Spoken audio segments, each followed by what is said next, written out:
गो Indians 8 क्या होता है sir? Accounting policy. Accounting policy changes in accounting estimates and error. Sir ये क्या होता है सर? ये तो हम पढ़ के आए हैं, याद करो अपना AS5। हाँ तुम पढ़ के आए हो, ठीक है। तो चलो आ जाओ accounting policy. Sir accounting policy changes accounting estimates and error. Sir ये क्या होता है? देखो आपको यहाँ पे क्या पढ़ना है कि अकाउंटिंग पॉलिसी क्या होता है। Sir accounting policy is a methods principle. Sir AS1 आपको बताता है, हाँ इंडेस 1 आपको बताता है। सर तो ये मेथड प्रेजेंटेशन मेथड्स होता है, प्रिंसिपल होता है, जो कि प्रेजेंटेशन और प्रिपरेशन ऑफ फाइनेंशियल स्टेटमेंट में काम आता है। ओके सर, ये हमारा होता है अकाउंटिंग पॉलिसी। तो अकाउंटिंग पॉलिसी में आपको क्या पढ़ना है सर? अकाउंटिंग पॉलिसी में आपको ये पढ़ना है कि सर कब आप इसका सिलेक्शन करेंगे, कब आप इसका चेंज करेंगे। अच्छा सर, तो सर सिलेक्शन कैसे होता है? तो देखो सिलेक्शन में मैंने आपको बताया था कि अगर किसी इवेंट ट्रांजैक्शन या आपका कंडीशन इवेंट ट्रांजैक्शन के लिए कोई स्पेसिफिक इंडेक्स दिया गया है तो पहले आप उसको लगा लो। अगर नहीं दिया हुआ है तो आप जो है सिलेक्शन करते समय क्या क्या चीजों ध्यान रखोगे? सबसे पहला, मोर रिलायबल होना चाहिए और रेलिवेंट होना चाहिए। रेलिवेंट कैसे? न्यूट्रल होना चाहिए, सब्सटेंस ओवर फॉर्म होना चाहिए, प्रूडेंस को ध्यान में रखना चाहिए और fact are more important than law होना चाहिए। तो ये सारी चीजें आपको देखना है while selecting and accounting policy. ठीक है सर, अकाउंटिंग पॉलिसी। तो यहाँ पे अकाउंटिंग पॉलिसी को आप देखते समय मैनेजमेंट का बेस्ट एस्टीमेट इन इन चीजों को लेके रहेगा। ठीक है सर, हम अकाउंटिंग पॉलिसी का चेंज कब करेंगे? चेंज भी यहाँ पे पढ़ाया है। तो चेंज बच्चों इसीलिए केवल 3 कारणों की वजह से अकाउंटिंग पॉलिसी का चेंजेस होता है। या तो कोई लॉ कह रहा है कि आपको अकाउंटिंग पॉलिसी चेंज करना है, या तो कोई इंडेस कह रहा है, मतलब इंडेस के कॉम्प्लायंस के लिए, या तो कॉम्प्लायंस ऑफ लॉ के लिए, या बेटर प्रेजेंटेशन के लिए आपको ऐसा लग रहा है कि ट्रू एंड फेयर और ज्यादा रहेगा, मतलब अच्छा रहेगा, बेटर प्रेजेंटेशन होगा अगर हम ये इंडेस लगाएंगे तो, ये इस इंडेस के बदले इंडेस लगाएंगे तो ये 3 कारणों की वजह से आप चेंज कर सकते हो। और अगर चेंज करते हो तो उस केस में आप क्या करोगे सर? अगर हम चेंज करते हैं तो उस केस में सर हम क्या करेंगे सर? उसका अकाउंटिंग पॉलिसी का अगर चेंज करते हैं तो क्या करेंगे? अरे सर पहले आप जो है आप देखोगे कि पुरानी पॉलिसी से कितनी आ रही थी उसकी वैल्यू, नए पॉलिसी से कितना आ रहा है, आप उसका क्या इफेक्ट हो रहा है वो आप उसको यहाँ पे लगाओगे। और जो भी अकाउंटिंग पॉलिसी का चेंजेस होगा वो रेट्रोस्पेक्टिवली होगा। याद रखो, रेट्रोस्पेक्टिव का मतलब आप जो है प्रीवियस ईयर का बैलेंस शीट भी चेंज करोगे, चेंजेस रेट्रोस्पेक्टिवली होता है।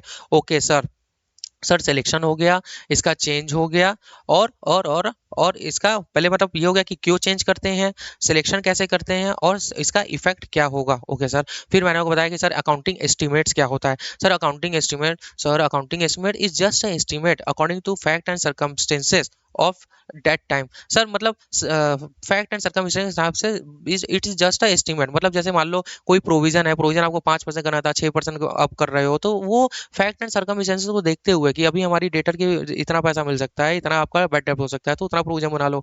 सर लाइफ असस की लाइफ आपको लग रही थी 5 साल चलेगी, अभी लग रहा है 6 साल चलेगी, just a life. Scrap value just a provision, just a estimate. तो सर इसका इसीलिए जो भी चेंजेस होता है हम प्रोस्पेक्टिवली करते हैं सर, हम करंट ईयर और फ्यूचर ईयर में इसका ट्रीटमेंट देंगे, बैक ईयर में आपको नहीं देंगे। ओके सर, फिर हो गया आपका एरर। एरर क्या होता है सर? एरर मैंने आपको बताया था कि कोई भी अर्थमेटिकल एरर या अदर क्लरिकल एरर हो सकता है, तो उसका चेंजेस आपको कैसे करेंगे सर? इसका चेंजेस भी मैंने आपको बताया था कि आपको क्या करना है, रेट्रोस्पेक्टिवली करना है। और यहाँ पे मैंने आपको बताया कि 3 बैलेंस शीट भी बन सकती है। 3 बैलेंस शीट सर क्यों? अगर गलती प्रीवियस ईयर की से पहले की है, अगर गलती प्रीवियस ईयर की पहले की है, करंट ईयर की नहीं है, प्रीवियस ईयर के पहले की है, तो सर आपको प्रीवियस ईयर का बैलेंस शीट भी कंपैरिजन बनाना पड़ेगा। और प्रीवियस ईयर की जो असेट्स की पोजीशन है, लायबिलिटी की पोजीशन है, उसका ओपनिंग सही आना चाहिए। तो ओपनिंग तभी सही आएगा जब क्लोजिंग सही होगा। तो इसीलिए 3 बैलेंस शीट यहाँ पे बननी चाहिए।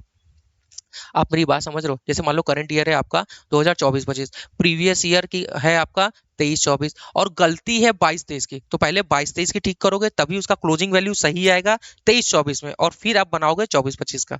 बात समझ रहे हो मेरी? तो यहाँ पे 3 balance sheet. Otherwise accounting policy के चेंजेस में केवल 2 साल की बैलेंस शीट कंपेरिजन पर्पज के लिए बनती है, लेकिन एरर अगर उससे पहले की है तो भाई ऐसा बनता है। तो अकाउंटिंग पॉलिसी का सिलेक्शन हो गया, चेंज हो गया, एस्टिमेट्स हो गया, और एरर हो गया।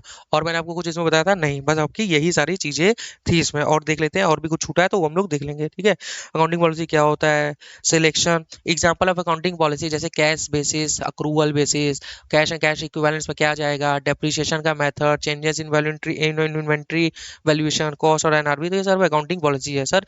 फीफो लगा रहे थे, वेटेड एवरेज लगा रहे हो तो sir it's the changes in accounting policy, क्योंकि ये आइटम को देखते हुए लगता है, ठीक है। सिलेक्शन कैसे करेंगे सर, अगर कहीं इंडियस है तो पहले उसके हिसाब से, अदरवाइज मोर रिलेबल और रिलायबल होना चाहिए, ठीक है।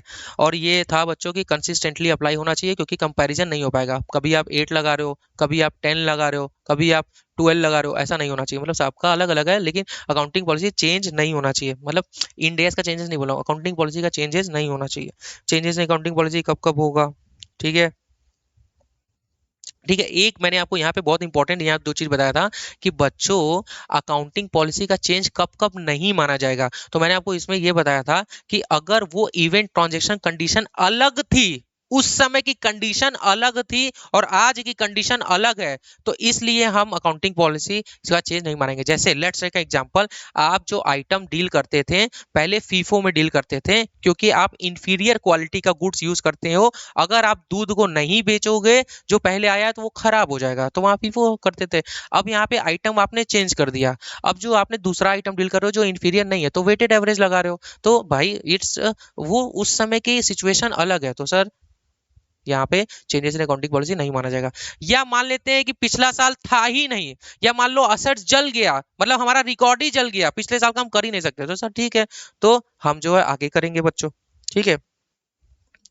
फिर ये हो गया, रिट्रोस्पेक्टिव एडजस्टमेंट हो गया, ठीक है, एस्टिमेट्स हो गया, प्रोस्पेक्टिवली करेंगे, एरर्स हो गया, रेक्टिफिकेशन हो गया। और इम्पोर्टेंट कॉन्सेप्ट क्या था, हाँ ये इंपॉर्टेंट कॉन्सेप्ट ये था बच्चों, इंपॉर्टेंट कॉन्सेप्ट ये था कि बच्चों कोई अकाउंटिंग पॉलिसी अगर मान लो गवर्नमेंट ने इशू किया लेकिन अभी वो इफेक्टिव नहीं है, तो सर अगर ऐसा कोई अकाउंटिंग पॉलिसी है जो आपने गवर्नमेंट ने इशू किया और वो इफेक्टिव नहीं है और आपने उसको नहीं लगाया, तो कम से कम उसका आप क्या, आपके फाइनेंशियल स्टेटमेंट में इफेक्ट पड़ेगा उसका आप नोट्स टू अकाउंट में उसका डिटेल दोगे। ओके सर, बस आपकी यहाँ पे इंडियस 8 भी आपकी कंप्लीट हो गई। तो आ जाओ, इसको यहाँ पे कम से कम इसको तो अभी ध्यान से रोकूं, नहीं तो क्या पता यार जो है इसको भी मैं यहाँ पे वीडियो कट कर दूंगा ना तो दिक्कत हो जाएगा। उसको कट कर दिया, अब मैं उसे कैसे मर्ज कराऊंगा यही सोच रहा हूँ मैं। स्टाफ है अपने पास इसके लिए। हो गया, हाँ हो जाना चाहिए, नहीं हुआ तो देखा जाएगा। चलो।